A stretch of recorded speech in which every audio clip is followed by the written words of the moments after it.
पर जो है एक बड़ी खबर इस वक्त की मैं अपने दर्शकों को बता दूं कि देखिए दूसरी एफआईआर पर भी जो है यहाँ पर बॉम्बे हाईकोर्ट की तरफ से जो है टिप्पणी की गई है। दूसरी एफआईआर पर साफ तौर पर देखिए ये कहा गया है बॉम्बे हाईकोर्ट की तरफ से भी कि देखिए 72 घंटे का वक्त जो है वो देना जरूरी था। बड़ी खबर इस वक्त की आपको बता रहे हैं जहां पर बॉम्बे हाईकोर्ट की तरफ से देखिए लगातार जो है टिप्पणियां की गई है। पहली एफआईआर पर यह कहा गया है कि देखिए जिस तरीके से आप चाहते हैं कि याचिका जो है ये एफआईआर जो है वो रद्द हो जाए, वो नहीं हो सकती है क्योंकि ग्रेट का power comes with a great responsibility. आपके ऊपर पास पावर है तो आपकी रिस्पांसिबिलिटी बनती थी कि आप जो है शांति व्यवस्था बनाए रखें। लेकिन इसी बीच दूसरी एफआईआर पर भी कहा है कि 72 घंटे का नोटिस जो है वो जरूरी है, ये साफ तौर पर कहा गया। एक बार फिर से बरखा के पास लिए चलते हैं आपको। बरखा लगातार बाइखला जेल से हमारे साथ बनी हुई है। बरखा अपनी बात पूरी कीजिए।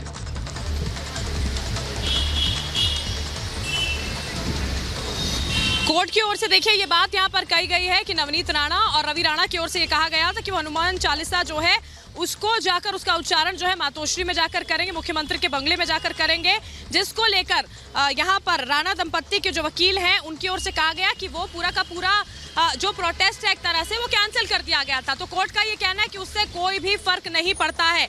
इसके अलावा देखिए ऑर्डर में कहा गया है कि जो पुलिस ऑफिशियल्स थे वो राणा दंपत्ति के घर पर पहुंचे, उनकी ओर से एक नोटिस यहाँ पर जारी किया जाता है राणा दंपत्ति को, और ये कहा गया कि उनको इनसे नोटिस जो है धारा 149 के तहत उनको यहाँ पर जारी किया गया था। इसके अलावा देखिए ऑर्डर में ये कहा गया है कि ये नोटिस जब जारी कर दिया जाता है दोनों ही पिटिशनर को, दोनों ही याचिकाकर्ताओं का, यानी कि रवि राणा को और साथ ही साथ में नवनीत राणा को, उसके बावजूद भी वो लगातार अड़े रहे इस बात पर कि वो उच्चारण करेंगे, पाठ जो है हनुमान चालीसा का किया जाएगा। वो अपने हक की बात करते रहे, अपने अधिकारों की बात करते रहे, लेकिन उन अधिकारों के चलते लॉ एंड ऑर्डर की जो सिचुएशन है वो खराब होने की स्थिति बनी थी और इसी वजह से राणा दंपत्ति के खिलाफ एक्शन लेना जरूरी है। इसीलिए ये देखिए ये बहुत महत्वपूर्ण बात है जो कोर्ट की ओर से यहाँ पर की गई है। ये बात अनुपमा मैं आपके पास यहाँ पर आऊंगी, लेकिन ये बहुत महत्वपूर्ण बातें देखिए जो कोर्ट की ओर से यहाँ पर कही गई हैं। और इसी के साथ साथ देखिए ये कहा है कोर्ट ने, जिस तरह आप बता रहे थे कि जो दूसरी एफआईआर, क्योंकि महज एक एफआईआर दर्ज नहीं की गई है, कोर्ट ने यहाँ पर यह भी कहा है कि जो दूसरी एफआईआर है 72 घंटे का नोटिस जो है एक्शन से पहले राणा दंपत्ति को यहाँ पर दिया जाना चाहिए था। और जितनी ज्यादा, जब आप जनप्रतिनिधि हैं, आप सांसद हैं, नवनीत राणा सांसद हैं, उनके पति एमएलए हैं, तो उनकी जिम्मेदारी और ज्यादा बढ़ जाती है। और इसी वजह से देखिए ये ऑर्डर जो है वो यहाँ पर दिया गया है। और साथ ही साथ में ऑर्डर में ये भी कहा गया कि मजिस्ट्रेट जो है वो इन्फ्लुएंस नहीं होने चाहिए इन सारे के सारे ऑब्जर्वेशन से। ये बड़ी बातें, ये बड़ी जो खबर है वो यहाँ पर निकलकर हाईकोर्ट से सामने आई है। सीधे तौर पर एक बहुत बड़ा झटका है। यहाँ पर अनुपमा लगातार हमारे साथ बनी हुई है। अनुपमा, एक सीधे तौर पर ये झटके के तौर पर देखा जाएगा, क्योंकि हो सकता है इसी उम्मीद के साथ ये जाहिर तौर पर ये बेल पिटिशन फाइल की गई थी कि हाईकोर्ट से थोड़ी राहत मिलेगी।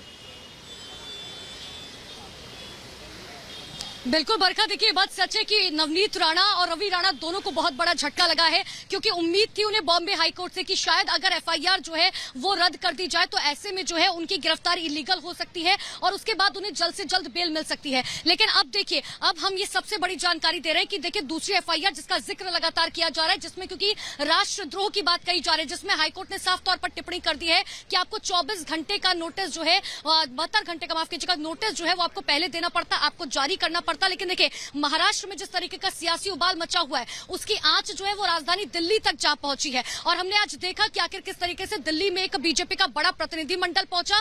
दूसरी तरफ मुंबई में सीएम पूर्व मुख्यमंत्री देवेंद्र फडणवीस ने लगातार सरकार को निशाने पर लिया और एक सवाल पूछा कि क्या हनुमान चालीसा हिंदुस्तान में नहीं तो क्या पाकिस्तान में पढ़ी जाएगी। इसी पर एक रिपोर्ट देखिए।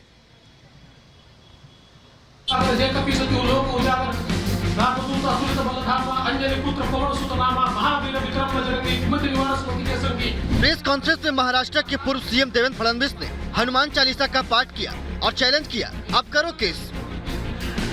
पिछले कुछ दिनों से महाराष्ट्र में हनुमान चालीसा पर हंगामा जारी है। जिस तरह सांसद नवनीत राणा और उनके विधायक पति रवि राणा की गिरफ्तारी हुई, किरीट सोमैया पर हमला हुआ, उसके बाद से बीजेपी हमलावर है।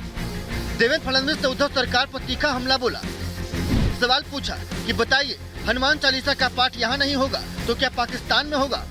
मेरा सवाल ये है कि हनुमान चालीसा महाराष्ट्र में नहीं बोली जाएगी तो क्या पाकिस्तान में बोली जाएगी। इतना हनुमान चालीसा से इनको नफरत क्यों है?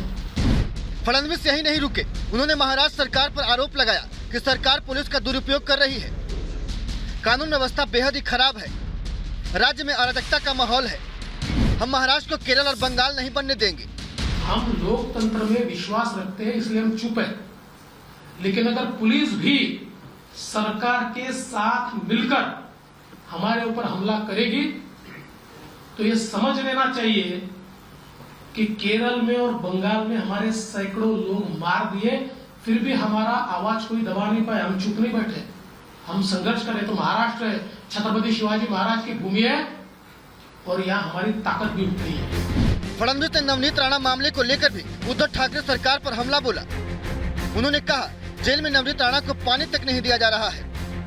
उनको नीची जात का बच्चा बताकर उनके साथ दुर्व्यवहार किया गया, उनको पीने का पानी तक नहीं दिया गया। एक महिला सांसद को वॉशरूम जाने के लिए भी परमिशन नहीं दी गई। इस प्रकार से बदले की भावना से महाराष्ट्र में इससे पहले हमने कभी कार्रवाई नहीं देखी। इस बीच महाराष्ट्र सरकार की तरफ से लाउड स्पीकर विवाद पर सर्वदलीय बैठक बुलाई गई, जिसका देवेंद्र फडणवीस ने बहिष्कार करने का फैसला किया। उस बैठक में न जाने का फैसला, उस पर बहिष्कार करने का फैसला हमने किया।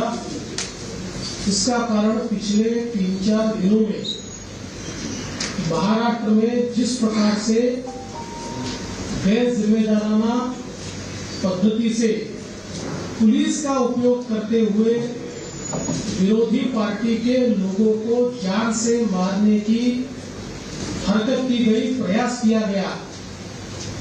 इसके बाद संवाद के लिए जगह कहां बचती है? महाराष्ट्र में बीजेपी और शिवसेना के बीच तकरार बढ़ती ही जा रही है। शनिवार को अमरावती से निर्दलीय सांसद नवनीत राणा ने सीएम उद्धव ठाकरे के घर मतोश्री के बाहर हनुमान चालीसा पढ़ने का ऐलान किया था। इसके बाद शिवसेना कार्यकर्ता भड़क गए और उन्होंने राणा के घर के बाहर जमकर हंगामा किया। शनिवार देर शाम नवनीत और उनके विधायक पति रवि राणा को गिरफ्तार कर लिया गया। रविवार को राणा दंपति को कोर्ट ने 14 दिन की न्यायिक हिरासत में ले लिया, जिसके बाद अब बीजेपी राज्य सरकार पर हमलावर है। Bureau report, Republic Bharat. तो ये बड़ा झटका नवनीत राणा और रवि राणा को लगा है, लेकिन इंतजार जो है 29 तारीख तक